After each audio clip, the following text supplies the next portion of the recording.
Hi hello ವೀಕ್ಷಕರೇ, welcome back to my YouTube channel. ಹೇಗಿದ್ದೀರಾ ಎಲ್ಲರೂ? ಐ ಹೋಪ್ ಎಲ್ಲರೂ ಕೂಡ ಚೆನ್ನಾಗಿದ್ದೀರಾ ಅಂತ ಅಂದ್ಕೊಂಡು ಇವತ್ತಿನ ಈ ಒಂದು ವಿಡಿಯೋನ ಶುರು ಮಾಡ್ತಿದ್ದೀನಿ. ಇವತ್ತಿನ ವಿಡಿಯೋದಲ್ಲಿ ನಾನು ಈ ವರ್ಷದ ವರಮಹಾಲಕ್ಷ್ಮಿ ಹಬ್ಬ ಯಾವಾಗ ಬಂದಿದೆ, ಯಾವ ಡೇಟು, ಟೈಮು ಎಲ್ಲದೂ ಕೂಡ ಪ್ರತಿಯೊಂದು ಇವತ್ತಿನ ವಿಡಿಯೋದಲ್ಲಿ ತಿಳಿಸ್ಕೊಡ್ತೀನಿ. ನಿಮಗೂ ಕೂಡ ಇವತ್ತಿನ ವಿಡಿಯೋನ ಯೂಸ್ಫುಲ್ ಅಂತ ಅನಿಸಿದರೆ ಪ್ಲೀಸ್ ಮಿಸ್ ಮಾಡದೆ ವಿಡಿಯೋಗೊಂದು ಲೈಕ್ ಮಾಡಿ, ಶೇರ್ ಮಾಡಿ, ಕಮೆಂಟ್ ಮಾಡಿ, ಹಾಗೆ ತಪ್ಪದೆ ನಮ್ಮ ಯೂಟ್ಯೂಬ್ ಚಾನಲ್ನ ಸಬ್ಸ್ಕ್ರೈಬ್ ಮಾಡ್ಕೊಂಡು ಸಪೋರ್ಟ್ ಮಾಡಿ. ಬನ್ನಿ ಹಾಗಾದರೆ ಇವತ್ತಿನ ಈ ಒಂದು ವಿಡಿಯೋನ ಶುರು ಮಾಡೋಣ. ಸ್ನೇಹಿತರೆ, ಈ ವರ್ಷದ ವರಮಹಾಲಕ್ಷ್ಮಿ ಹಬ್ಬ ಯಾವಾಗ ಅನ್ನೋದು ತುಂಬ ಚೆಂದ ಕನ್ಫ್ಯೂಷನ್ಸ್ ಇದೆ. ಅದನ್ನು ಖಂಡಿತ ಇವತ್ತಿನ ವಿಡಿಯೋದಲ್ಲಿ ಕ್ಲಿಯರ್ ಮಾಡ್ತೀನಿ.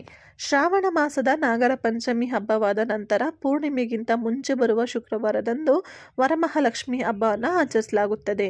ತಾಯಿ ವರಲಕ್ಷ್ಮಿ ಭಗವಾನ್ ಶ್ರೀಹರಿ ವಿಷ್ಣುವಿನ ಪತ್ನಿ. ಈ ಹಬ್ಬದಂದು ಈ ಸಂದರ್ಭದಲ್ಲಿ ಮಹಿಳೆಯರು ಸಮೃದ್ಧಿ ಮತ್ತು ಸಂಪತ್ತಿನ ಪೂರೈಕೆದಾರೆ ಲಕ್ಷ್ಮೀ ದೇವಿಯನ್ನು ಪೂಜಿಸುತ್ತಾರೆ. ಇದು ಆಚರಣೆ ಮತ್ತು ಕಟ್ಟುನಿಟ್ಟಾದ ಆಚರಣೆಯಾಗಿದೆ. ಇದನ್ನು ವಿವಾಹಿತ ಮಹಿಳೆಯರು ಮಾತ್ರ ಅನುಸರಿಸ್ತಾರೆ. ವರಮಹಾಲಕ್ಷ್ಮಿ ವ್ರತ 2025 ಯಾವಾಗ ಅಂತ ಕೇಳೋದಾದರೆ, ಈ ಹಬ್ಬವನ್ನು ಹಿಂದೂ ಮಾಸದ ಶ್ರಾವಣ ಹುಣ್ಣಿಮೆಯ ಮೊದಲ ಶುಕ್ರವಾರ ಆಚರಿಸಲಾಗುತ್ತದೆ. ಅಂದರೆ ಶ್ರಾವಣದ ಕೊನೆಯ ಶುಕ್ರವಾರವನ್ನು ವರಮಹಾಲಕ್ಷ್ಮಿ ವ್ರತ ಎಂದು ಕರೆಯಲಾಗುತ್ತೆ. ಈ ವರ್ಷ ವರಮಹಾಲಕ್ಷ್ಮಿ ವ್ರತ ಅನ್ನೋದು ಆಗಸ್ಟ್ 8, 2025 ಆಗಿದೆ. ಸಿಂಹ ಲಗ್ನದ ಪೂಜೆ ಮುಹೂರ್ತ ಅಂದರೆ ಬೆಳಗ್ಗೆ 6:29 ಬೆಳಗ್ಗೆ 8:46. ಇನ್ನು ವೃಶ್ಚಿಕ ಲಗ್ನ ಪೂಜೆ ಮುಹೂರ್ತ ಬರೋದಾದರೆ ಮಧ್ಯಾಹ್ನ 1:22 ಮಧ್ಯಾಹ್ನ 3:41. ಇನ್ನು ಕುಂಭ ಲಗ್ನ ಪೂಜೆ ಮುಹೂರ್ತ ಸಂಜೆ 7:27 ರಾತ್ರಿ 8:54 ಹಾಗೆ ವೃಷಭ ಲಗ್ನ ಪೂಜೆಯ ಮುಹೂರ್ತ ರಾತ್ರಿ 11:55 ಬೆಳಗ್ಗೆ 1:50 ಆಗಸ್ಟ್ 9. ಲಕ್ಷ್ಮೀ ದೇವಿಯನ್ನು ಪೂಜಿಸಲು ಉತ್ತಮ ಸಮಯವೆಂದರೆ ಸ್ಥಿರ ಲಗ್ನದ ಸಮಯದಲ್ಲಿ. ನಂಬಿಕೆಗಳ ಪ್ರಕಾರ ಸ್ಥಿರ ಲಗ್ನದಲ್ಲಿ ಲಕ್ಷ್ಮಿಯನ್ನು ಪೂಜಿಸೋದ್ರಿಂದ ದೀರ್ಘಾವಧಿಯ ಸಮೃದ್ಧಿ ಕಾರಣವಾಗುತ್ತದೆ ಎನ್ನಲಾಗಿದೆ. ಇನ್ನು ಹೇಳಬೇಕು ಅಂದರೆ ಯಾವಾಗಲೂ ಕೂಡ ಜಾಸ್ತಿ ತುಂಬ ಜನ ಪೂಜೆ ಮಾಡೋದು, ಹಾಗೆ ಸಂಪೂರ್ಣವಾದ ಫಲ ಸಿಗಬೇಕು ಅಂತಂದರೆ ಬೆಳಗ್ಗೆ ಆದಷ್ಟು ಸೂರ್ಯ ಉದಯ ಆಗೋಕ್ಕೂ ಮುಂಚೆ ಅಂದರೆ ಬೆಳಗ್ಗೆ 4 ಗಂಟೆಯಿಂದ ಆದಷ್ಟು ಬೆಳಗ್ಗೆ ಒಂದು 4:45 5 ಗಂಟೆ ಒಳಗಡೆ ಪೂಜೆ ಮಾಡಿದರೆ ತುಂಬಾ ಒಳ್ಳೆಯದು ಅಂತಲೇ ಹೇಳ್ಬೋದು. ಹಾಗೆ ಸಿಂಪಲ್ ಆಗಿ ರಥದ ಆಚರಣೆ ಕೂಡ ಹೇಳ್ಬಿಡ್ತೀನಿ.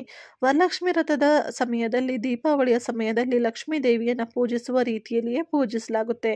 ಮಹಿಳೆಯರು ದೇವಿಯ ಪ್ರತಿನಿಧಿಗಳಾಗಿ ಪರಸ್ಪರ ಗೌರವಿಸ್ತಾರೆ.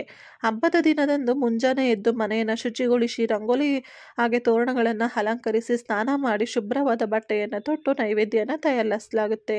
ಸಣ್ಣ ಉಕ್ಕಿನ ಬಿಂದಿಗೆ ಅಥವಾ ಬೆಳ್ಳಿ ಚೊಂಬನ್ನು ಕಲಶದ ರೂಪದಲ್ಲಿ ಇಟ್ಟು ಅದರಲ್ಲಿ ನೀರನ್ನು ತುಂಬಿಸಿ ಅದಕ್ಕೆ ಸ್ವಲ್ಪ ಖರ್ಜೂರ ಮತ್ತು ದ್ರಾಕ್ಷಿಯನ್ನು ಹಾಕಬೇಕು.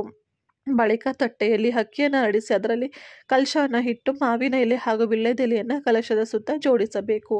ಅದರ ಮೇಲೆ ಅರಿಶಿನ ಹಚ್ಚಿದ ತೆಂಗಿನಕಾಯಿಯನ್ನು ಇಟ್ಟು ಅದಕ್ಕೆ ಶ್ವೇತಾವರ್ಣದ ಕೆಂಪು ಅಂಚಿನ ಸೀರೆಯನ್ನು ಉಡಿಸಿ ಒಡವೆಯನ್ನು ಹಾಕಿ ಅಲಂಕರಿಸಬೇಕು. ಲಕ್ಷ್ಮಿಗೆ ಪ್ರಿಯವಾದ ಧಾನ್ಯವೆಂದರೆ ಕಡಲೆಬೇಳೆ. ಆದ್ದರಿಂದ ವರಮಹಾಲಕ್ಷ್ಮಿ ಹಬ್ಬದ ದಿನದಿಂದ ನೈವೇದ್ಯಕ್ಕೆ ಕಡಲೆಬೇಳೆಯಿಂದ ತಯಾರಿಸಿದ ಪಾಯಸ, ಹೋಳಿಗೆ ಇತ್ಯಾದಿ ಸಿಹಿ ತಿನಿಸುಗಳನ್ನು ದೇವರಿಗೆ ಅರ್ಪಿಸುತ್ತಾರೆ. ವ್ರತದ ನೇಮದ ಪ್ರಕಾರ ಪೂಜೆಯ ಸಿದ್ಧತೆಗಳೆಲ್ಲ ಆದ ನಂತರ ಮೊದಲು ವಿಘ್ನ ನಿವಾರಕ ಗಣಪತಿಯನ್ನು ಪೂಜಿಸ್ತಾರೆ. ಇದಾದ ಮೇಲೆ ವರಲಕ್ಷ್ಮಿ ವ್ರತವನ್ನು ಆರಂಭಿಸ್ತಾರೆ. ಮನೆಗೆ ಮುತ್ತೈದೆಯರನ್ನು ಕರೆದು ಅರ್ಶಿನ ಕುಂಕುಮ ಸಿಹಿ ಕೊಡುತ್ತಾರೆ. ಮಹಾರಾಷ್ಟ್ರ, ಆಂಧ್ರ ಪ್ರದೇಶ, ತಮಿಳುನಾಡು ಮತ್ತು ಕರ್ನಾಟಕ ವಿವಾಹಿತ ಮಹಿಳೆಯರು ಈ ಉಪವಾಸವನ್ನು ಆಚರಿಸ್ತಾರೆ. ಇದರ ಮಹತ್ವನ ನಾವು ಕೂಡ ತಿಳ್ಕೊಬೇಕಲ್ವಾ? ಒಮ್ಮೆ ಶಿವ ಪಾರ್ವತಿಯರು ಏಕಾಂತದಲ್ಲಿ ಮಾತನಾಡುತ್ತಿದ್ದಾಗ ಈ ಜಗತ್ತಿನ ಉದ್ಧಾರಕ್ಕಾಗಿ ಯಾವ ವ್ರತ ಮಾಡಿದರೆ ಶ್ರೇಷ್ಠ ಎಂದು ಜಗಜ್ಜನನಿಯಾದ ಪಾರ್ವತಿ ಕೇಳ್ತಾಳೆ. ಆಗ ಸ್ವತಃ ಈಶ್ವರನು ವರಮಹಾಲಕ್ಷ್ಮಿ ವ್ರತವೇ ಅತ್ಯಂತ ಶ್ರೇಷ್ಠವಾದ ವ್ರತ ಎಂದು ತಿಳಿಸ್ತಾನೆ. ಲಕ್ಷ್ಮಿಯನ್ನು ಮಹಾಲಕ್ಷ್ಮಿಯ ಅವತಾರವೆಂದು ಪರಿಗಣಿಸಲಾಗುತ್ತದೆ. ಈ ಉಪವಾಸವನ್ನು ಆಚರಿಸುವುದರಿಂದ ಮನೆಗೆ ಸಂತೋಷ ಮತ್ತು ಸಮೃದ್ಧಿ ಬರುತ್ತದೆ ಮತ್ತು ಕುಟುಂಬ ಸದಸ್ಯರಲ್ಲಿ ಪರಸ್ಪರ ಪ್ರೀತಿ ಉಳಿಯುತ್ತದೆ ಎಂಬ ನಂಬಿಕೆಯೂ ಕೂಡ ಇದೆ.